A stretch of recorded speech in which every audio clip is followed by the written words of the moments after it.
Hello, everyone. I am here today with Teddy Abrams. My name is Mark Prushen, and I run the Eye Care Institute and Butchertown Clinical Trials. Local people know Teddy Abrams as conductor of the Louisville Orchestra, but in addition to being a conductor, Teddy is a pianist, a clarinetist, and a composer. Teddy has many new works out and has conducted and played all around the world. Teddy, you are one of the most interesting people I know. So first, I'd like to start with the story of how young you were when you got the conducting bug and what happened in that instance. So tell us all about it.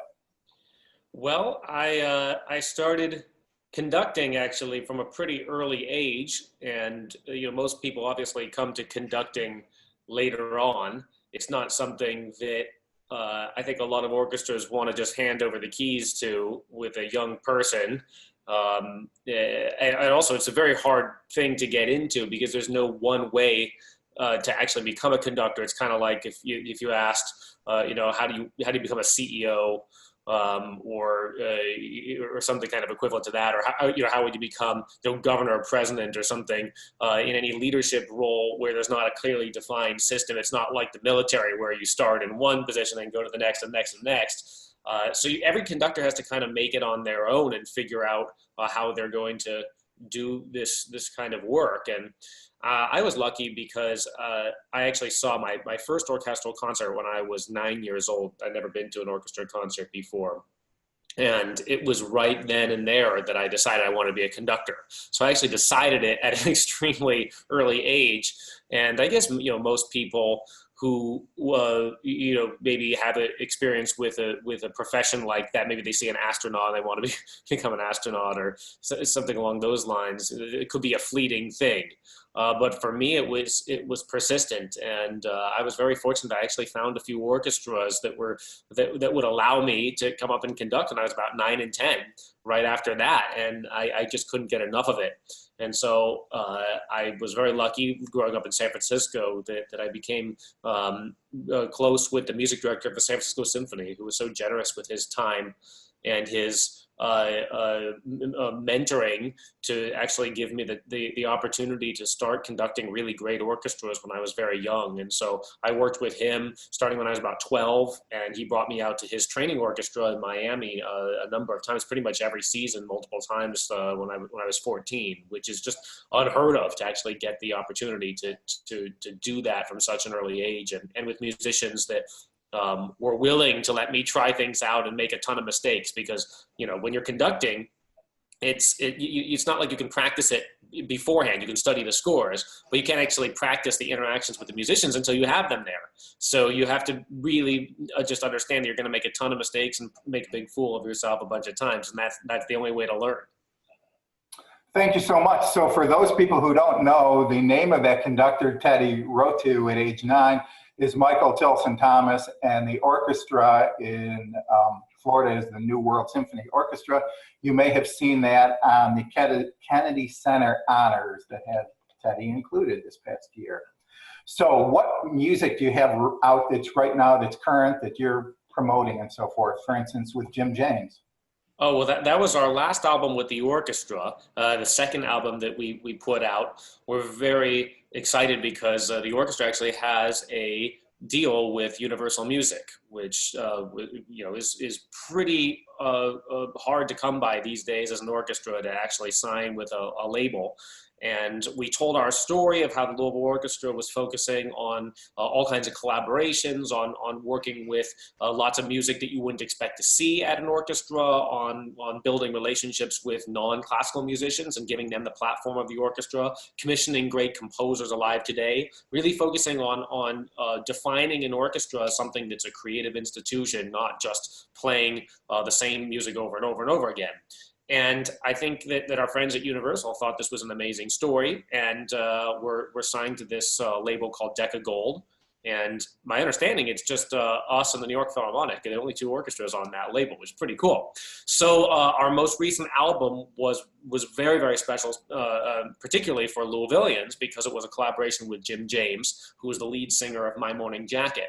And the story about Jim that you might not know is that his great aunt actually was a member of the Louisville Orchestra back in the early days of the orchestra when Robert Whitney was the music director. And so she played in the orchestra during this incredible period of commissioning tons of composers, putting out over 100 albums of music, all by living composers, which is the Louisville Orchestra's history.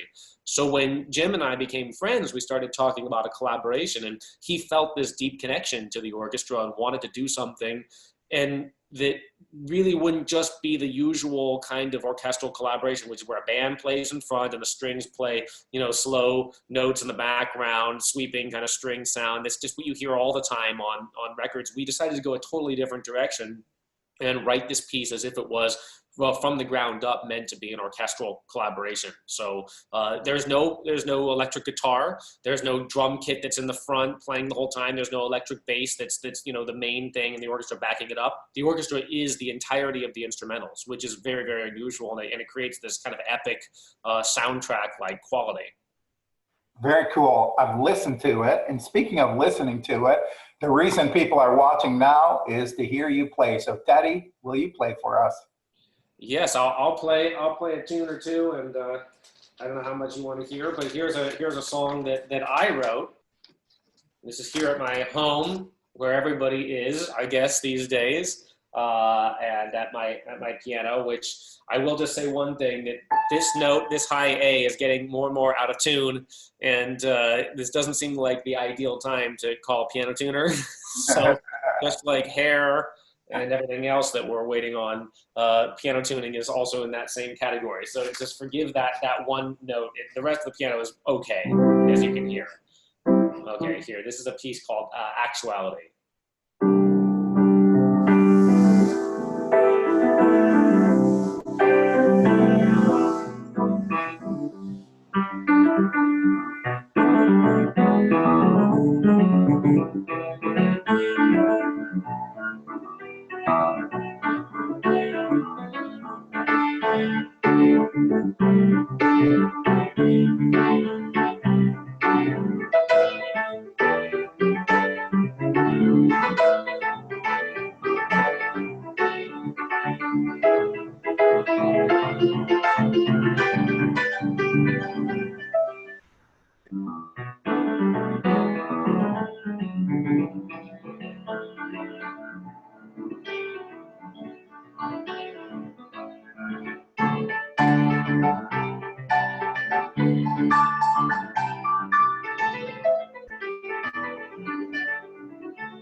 Bravo, bravo. Thank you. Actuality. That's right. Yes. Can you give us one more? Yeah, I can do one more also. Let's see. Maybe a little slower one. This is actually the first part of the Goldberg Variations, which is by Bach, and I've been actually playing each Goldberg variation one per week now that we're all isolated here, and so releasing that very slowly. But I haven't done this part for anybody yet. I'm saving it for the end. This is the aria, the most famous part of it, which comes both at the beginning and the end of the piece, and it's the theme that Bach uses to write 30 variations on, considered by a lot of people to be one of the high points in all of Western music, where Bach's kind of unbridled and unlimited creativity is on full display. And this is the tune that kicks off everything. It's called an aria, which is kind of like a song. There are no words to it. It's just for keyboard, originally for harpsichord or not piano, because Bach didn't have one, but it sounds great on piano anyway. And so it's a perfectly suitable tune, I think, for these days when we sometimes all need just to take a moment and calm down and reflect and find some inspiration from the past, and know that people went through a lot of things in the past that resemble what we're going through right now, and they made it through. So here's Bach's aria from the Goldberg Variations.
Thank you so much, Teddy.